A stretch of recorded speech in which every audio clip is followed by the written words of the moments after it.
medyo masikip na ho sila. Pero ang mahalaga,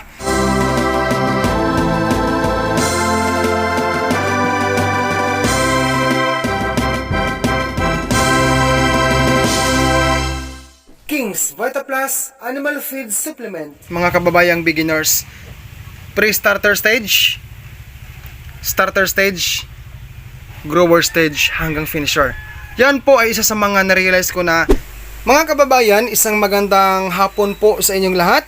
Sa video na to guys, bibigyan ko po ng kasagutan ang tanong po ni kabayang Gideon Lucas, watching from Bacolod City, Negros Occidental. Sabi niya, Kuya Dodong, kumusta na po ang iyong mga biik at ang iyong bagong kulungan sa mga baboy na iyong pinagawa? Okay, in this video guys, tune in ka lang po dahil ako po ay mag-share kung magkano po ang nagastos ko sa aking simpleng bagong fattener's pig house. By the way, ang aking pong mga biik ngayon ay 22 days old na po since birth. Okay, guys, kung bago ka pa lang sa aking munting channel, huwag mo pong kalimutan mag-subscribe and click also the bell ring para po updated ka sa mga new uploads ni Dodong. So guys, let us direct to the point.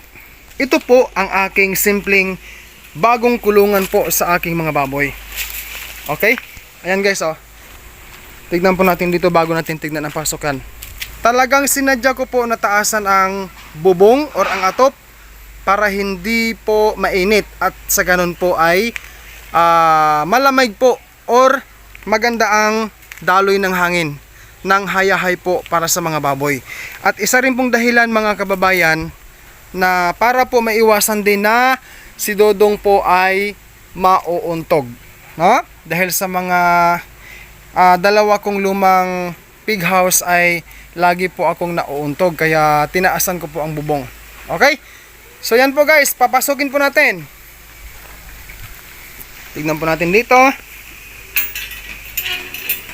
Meron po akong ginawang mga papel na may sulat po, ano? So mamaya-maya po akin pong ipapaliwanag yan. Una po sa lahat guys, ganito yan. From doon sa dulo sa taas, sa bubong na yan, hanggang doon po ay 20 feet. Ang dito naman sa lapad, yan po ay 12 feet. No? Kasi ang sim, itong yero ay 12 feet po yan ang haba. Dito naman tayo sa space sa gitna. Okay? So mula dyan sa kanto, doon, papunta doon sa may buho o sa butas, yan po ay sumusukat ng 8 feet. Yan po ang lapad niya. Pagdating naman dito guys, mula dyan sa corner, papunta doon sa kabilang corner, sumusukat po lamang ng 16 feet. Okay. Lipat tayo sa pasungan guys. Pasungan is yung kainan. Ito po ang isa sa mga pinili kong design. Simpleng design, no? Okay? Kumbaga extension. Ayan. So, papunta yun doon guys. Ayan po. Dito guys, tignan natin. Itong pasawan guys, sumusukat po ng 12 inches. Ibig ko sabihin, mula rito sa kanto, papunta dito. That is 12 inches. Okay? Ito namang nakalagay na hole 9 inches. Simula rito po, dito, hanggang dito, yan po ay 9 inches. Dito naman sa kabila, ayan guys, ang lalim, no? Lalim po yan guys. 3 inches lamang po ang aking pinagdesisyonan na ginawa. No? Kasi pag sobrang guys, pag sobrang malalim, hindi rin maganda sa baboy, no? Actually 3 inches is pwede na para sa akin. Yung lalim po, okay na yan, hindi naman siya maalwak ang pagkain kahit ma-wheat feeding, no? Okay na po yan para sa akin. So ulitin ko lang guys, ang lalim po mula dito hanggang dito 3 inches po. Tapos ang lapad po ng pasungan simula po rito hanggang dito po sa dingding o sa wall, yan po ay sumusukat ng 1/4 or 12 inches. Mula naman dito po hanggang dito, ang lapad ng mapaglagyan ng kain nila or kainan ay 9 inches. Ayan po guys. Ngayon naman, lipat po tayo sa dingding. Okay? Ito po guys. 33 inches po ang wall on dingding. I mean, Simula rito sa sahig, from here, okay, layo-layo natin konti. Mula po sa sahig hanggang sa pinaka-upper, dito po, sa tubo na to, sumusukat po lamang ng 33 inches. So, more or less, mga malapit siyang mag 3 feet, no? Okay, let us proceed po sa nipple pig drinker.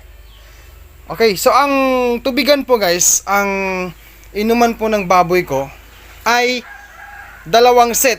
Ibig ko sabihin, sa isang set, may 2 inuman. Okay, ito po, 1, 2. Yan po ay napakasimple lamang, no? Ayan. So, meron ding nakasabit na ano lang to guys, yung Wilkins, no? No, binili ko to ang Wilkins na to sa 7-Eleven, din ginamit ko. Sadya po akong bumili nito dahil wala po akong stock na container, no, mga used container. Kaya ito lang po isa sa mga ginawa kong paraan. Para-paraan na lang po si Dodong sa buhay ngayon. Dito rin meron din dito. Ayan po. Tapos gumawa po ako ng manual or mano-mano na bilog na kabilya. Okay? So manual or mano-mano na bilog na kabilya. Dinukdok ko lang guys sa martilyo, no? Pinukpok pala, I mean in Tagalog.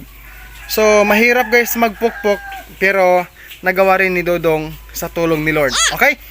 So ang purpose po nito ay para siya po ang mag shoulder or hahadlang sa bigat nitong tubig na to. So Kuya Dodong, ano po ang sukat niyan? Okay, tignan natin ha. Ito pong unang inuman guys, yung pig drinker na yan, that is 12 inches po. Simula sa sahig po, dito, papunta dito, level sa unang inuman nila ay 1 roller po ang height. Okay? Yan po ay good for pre-starter stage hanggang starter. Pero na-realize ko kahapon lamang, mas maganda po talaga pala na mga kababayang beginners, pre-starter stage, starter stage, grower stage hanggang finisher. Yan po ay isa sa mga na-realize ko na maaari rin po natin gawin. Pero okay na po ito, no? Abot pa naman to sa sa starter stage. Okay? So dito naman sa grower stage to finisher stage, 24 inches po. 2 roller po ang distansya mula dito sa sahig papunta dito sa taas. Level dito guys. So yan po ay isa sa mga design ko na ginawa, no? Okay? Ayan po guys. Yan. Mabanggit ko pala, ito pong ginawa kong simento bilang poste para po tumibay itong drinker na to. Pansinin po ninyo guys ha.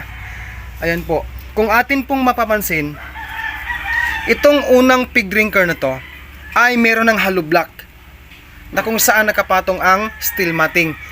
Matibay na po siya guys. Kaso nga lang, paggawa ko noon ay wala pa talaga itong semento. Huli ko na pong ginawa ito, no? So sinadya ko po itong sinemento nang sa ganun po ay tumibay itong pig drinker na pangalawa. Okay? Kasi pag hindi po ito nakasemento, para sa akin lang ha, opinion ko lang, kapag hindi po ito nakasemento, hindi po siya matibay.